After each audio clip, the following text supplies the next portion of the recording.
Please, just wait a second.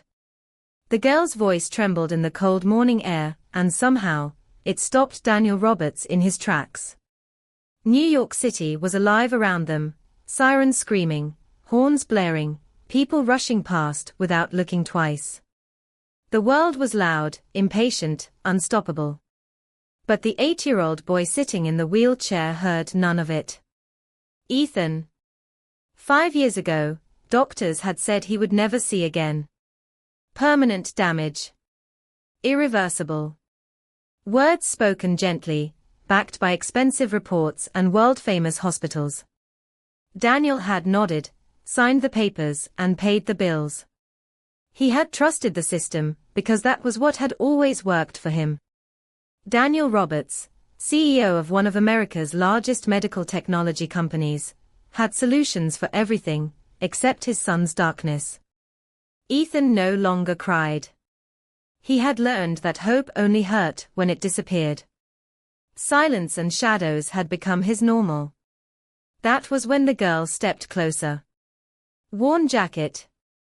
Torn shoes. Eyes far too steady for someone her age. Her name was Maya.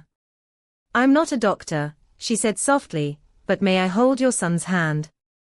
Security shifted forward. Daniel almost said no. Almost. But something in her voice made him raise his hand instead. Maya knelt beside Ethan and gently placed her fingers in his palm. Her touch was careful, as if she was listening through her skin. You're not blind, she said quietly. You've just been stopped from seeing. Daniel let out a short, bitter laugh. Harvard. Johns Hopkins. Mayo Clinic. They all examined him. Maya didn't argue. She simply lifted her hand and applied light pressure beneath Ethan's eyelids. Ethan stiffened. Dad, his voice shook. There's something, bright. Daniel's breath caught. The hospital erupted into motion, tests, scans, whispered conversations behind glass walls. And then the truth surfaced, buried in paperwork and signatures. Ethan had never been blind. A neurological block had been maintained. Long-term funding approved. Diagnosis preserved. That night, Daniel sat beside his son's bed, the weight of guilt pressing down on him harder than any loss he had ever faced. I'm sorry, he whispered. I trusted money instead of listening. Ethan reached for his hand. You're here now, he said softly. That matters. Outside the window, the sun slipped beneath the skyline, painting the sky in shades of orange and gold. Dad, Ethan said with a small smile, the world is beautiful.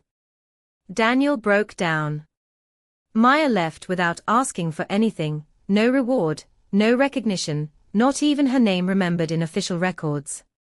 She disappeared back into a world that rarely noticed people like her. Because some people don't help to be thanked. They help so someone else doesn't have to live in the dark. Sometimes blindness isn't in the eyes, it's in the heart. And real sight begins the moment we choose to listen. If you were in Daniel's place, what would you have done? Would you forgive, or would you fight? Share your thoughts in the comments. Your words might reach someone who needs them today.